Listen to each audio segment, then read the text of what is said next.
Buenos días, hoy vamos a hablar sobre síndromes paraneoplásicos. Vamos a comenzar hablando sobre un caso clínico que nos permita entender cuál es la importancia de poder identificar un síndrome paraneoplásico. En este caso es un paciente varón de 64 años con antecedentes de tabaquismo que había comenzado 3 semanas previas a la consulta con confusión, ansiedad, agregando posteriormente déficit de la memoria a corto plazo y convulsiones. Inicialmente se descartaron causas metabólicas e infecciosas y se procedió a realizar un estudio por imágenes, primero una tomografía y posteriormente una resonancia magnética, que es lo que vemos en el costado izquierdo de la pantalla, donde se pudo observar una anomalía en la mitad interna de ambos lóbulos temporales. Se realizó también una punción lumbar. En el líquido cefalorraquídeo se encontró un aumento en el número de las células a predominio linfocitario, un aumento en las proteínas y se solicitaron también anticuerpos antineuronales, los cuales fueron positivos específicamente anti-Hu. Con todos los datos clínicos de laboratorio y de imágenes que hablamos anteriormente, se llegó al diagnóstico de una encefalopatía límbica. La encefalopatía límbica constituye en muchos casos un síndrome paraneoplásico, es decir, que existe una neoplasia asociada que muchas veces no ha sido diagnosticada hasta el momento. En este caso, debido a la edad del paciente y al antecedente de tabaquismo, se decidió solicitar una tomografía de tórax donde se pudo evidenciar una masa pulmonar y llegar al diagnóstico de un cáncer de pulmón. Por lo tanto, cuando hablamos sobre síndromes paraneoplásicos, hablamos de trastornos que acompañan a los tumores, pero que no están directamente relacionados con el efecto local del tumor en sí, ni por el de sus metástasis.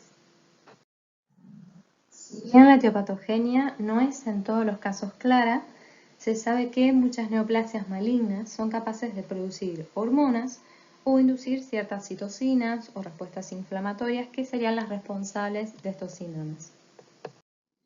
La importancia de poder reconocer estos síndromes está en que muchas veces son la manifestación clínica inicial de un cáncer oculto y por lo tanto podrían constituir un elemento que obligue a buscarlo. Dentro de los síndromes paraneoplásicos podemos encontrar manifestaciones endocrinológicas, neurológicas, hematológicas, dermatológicas y otras menos frecuentes. Dentro de los síndromes paraneoplásicos endocrinológicos, los más frecuentes son la hipercalcemia, el SIHAT o síndrome de secreción de hormona antidiurética y el síndrome de Cushing. En cuanto a la hipercalcemia asociada a síndromes paraneoplásicos, se produce fundamentalmente por dos mecanismos.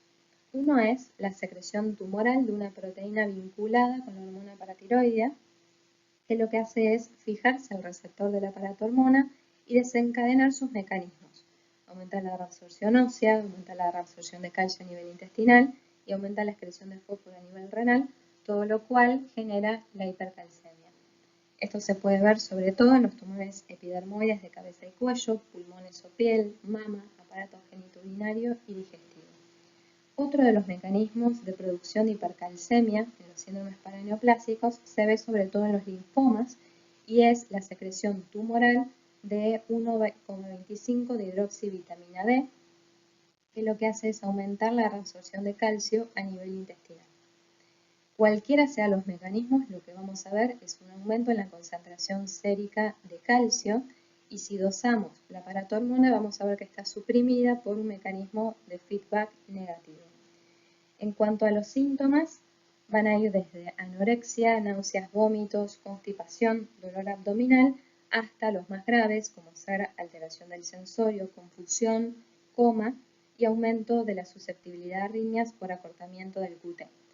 El tratamiento de la hipercalcemia de los síndromes paraneoplásicos va a depender justamente de la gravedad de la hipercalcemia. En los casos graves y sintomáticos, el tratamiento tiene que ser instaurado de forma rápida, con hidratación parenteral, utilización de bifosfonatos como el pamidronato y el ácido zoledrónico.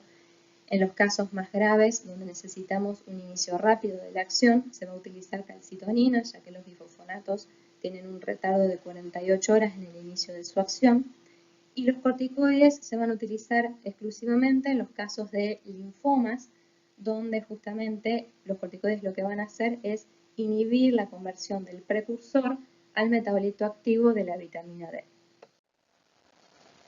Otro de los síndromes paraneoplásicos endocrinológicos es el SIHAC o síndrome de secreción inadecuada de hormona antidiurética. En este caso, lo que se produce es una secreción ectópica de hormona antidiurética o vasopresina, es decir, fuera del tejido donde normalmente se produce. Esto se va a ver sobre todo en neoplasias de características neuroendocrinas, como el cáncer de pulmón microcítico o tumores carcinoides, epidermoide de pulmón, gastrointestinal. En estos casos, lo que vamos a observar es hiponatremia, los síntomas que van desde náuseas, vómitos, astenia, debilidad, hasta convulsiones y coma, van a depender fundamentalmente de la gravedad de la hiponatremia y de la rapidez de su instauración. El tratamiento básicamente se trata de la restricción del aporte de los líquidos, aunque en los casos de hiponatremia grave y sintomática puede ser necesaria la corrección rápida con infusiones endovenosas. Por último, el síndrome de Cushing se produce por una secreción ectópica de ACTH. Se da también en neoplasias de características neuroendocrinas como el cáncer de pulmón, microcítico, carcinoma bronquial, también el cáncer de timo, insulinomas, médula tiroidea. En estos casos predomina sobre todo la retención de líquidos y la hipertensión, hipocalemia, intolerancia a la glucosa y a menudo psicosis por esteroides. Cuando la concentración de ACTH es muy alta, también se puede manifestar con hiperpigmentación.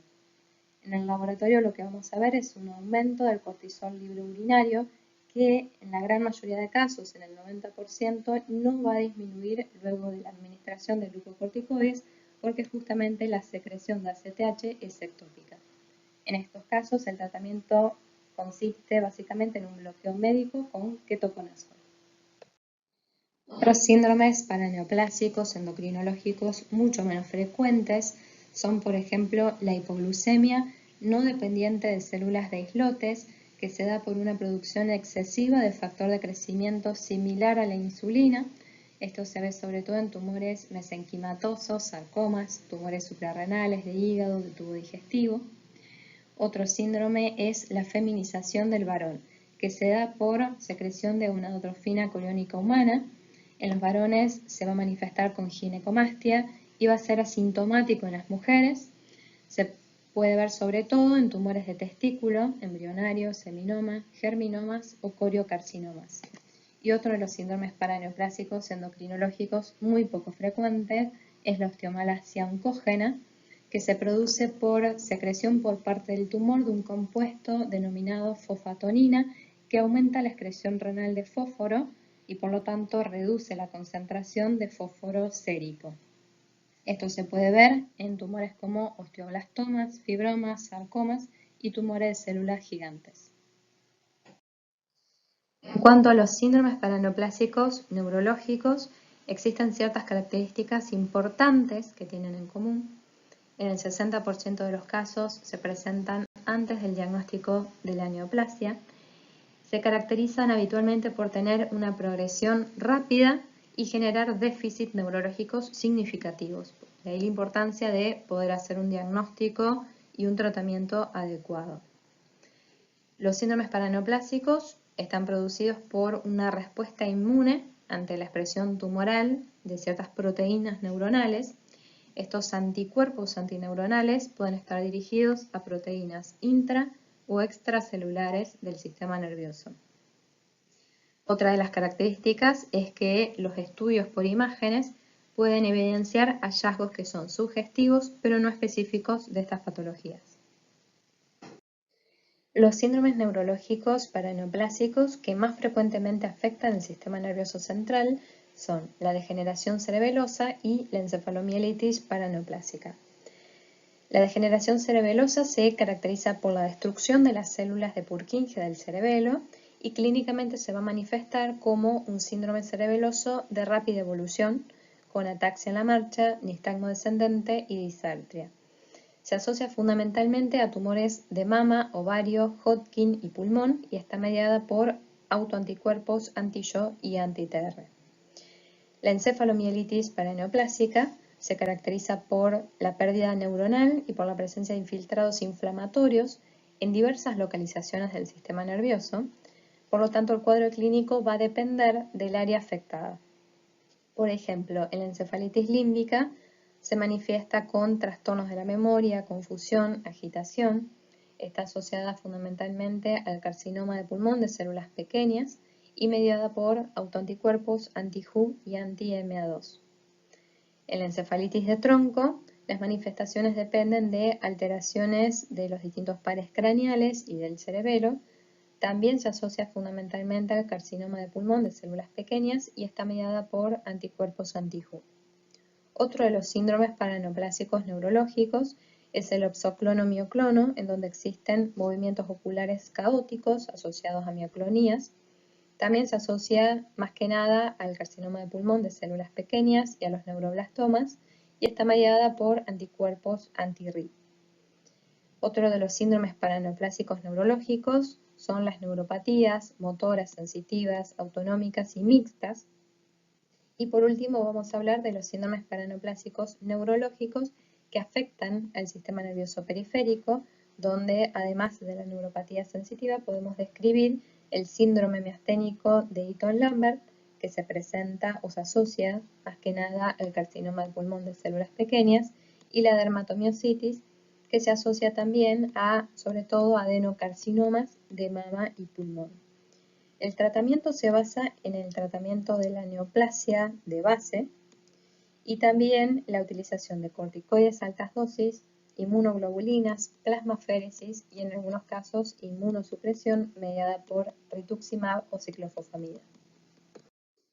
Dentro de los síndromes paraneoplásicos hematológicos podemos encontrar la eritrocitosis, granulocitosis, trombocitosis y eosinofilia, que clínicamente se van a presentar en su gran mayoría de forma asintomática y van a ser solamente evidenciables a través de análisis de laboratorio. La eritrocitosis está asociada a una producción ectópica de eritropoyetina y se ve fundamentalmente en el cáncer renal y el hepatocarcinoma.